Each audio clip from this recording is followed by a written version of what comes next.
Ashish Vadhavan, who runs a handicraft company that used to employ 100 people. Only 50 people have returned to work so far as he attempts a restart. Timsy Jaipuria brings you more. MSMEs across India are yet to function back at pre-COVID levels. With supply and travel lines still disrupted to a large extent, the small manufacturers are now adapting to the new normal by using technology. Take for instance case of Ashish Vadhavan, a Greater Noida-based handicraft exporter who now monitors his plant in Jodhpur through his mobile and laptop. Earlier, 1 week I used to be in Delhi, 1 week I used to be in Jodhpur. There's no flights. Production is less than 50%. There's no staff, no labor. 50% of the labor is still in the villages.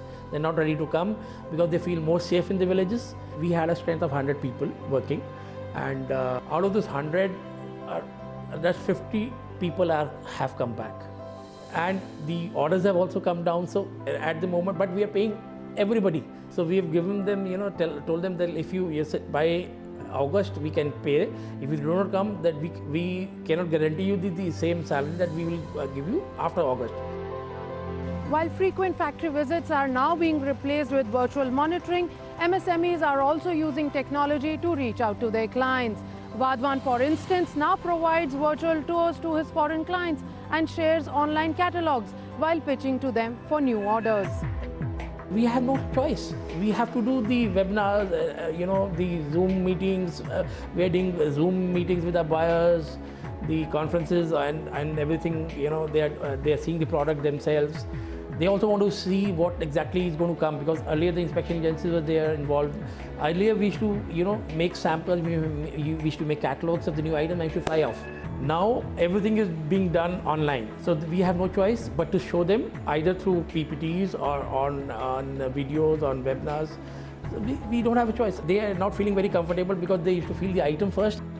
While technology has helped MSMEs to bypass the COVID-19 impact to a large extent, but they still feel that the government interventions like special credit lines extended to MSMEs has unable to cushion the actual impact of the pandemic. I don't know what kind of turnover we're going to achieve this year. The bank's limits are going to remain the same. The PC limits are going to remain the same. The charges are not going to reduce. We might have to take another loan from the government to sustain and then again pay. See, the problem is loans taking is not an issue. You have to return it also. You might give us a moratorium of 3 months or 6 months, but that interest is going to pile up. I think it's good for people, those who are defaulters. Like if you're not a defaulter, and why would you stop the moratorium? Why would you stop your installments? Either you waive off the interest, then it is beneficial. Just extending it for 3 months is not, because that 3 months interest is also going to pile up. Ultimately, either the government says that, okay, fine, we waive off the 3 months interest, then it is like something good. In fact, I can vouch, a lot of my friends who are exporters in this trade, they're also not taking this moratorium scheme.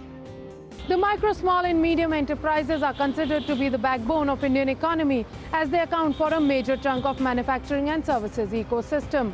While many of them are trying to adapt to the new normal, the going has been extremely tough. With camera person Saroj Singh, this is Timsy Jaipuria.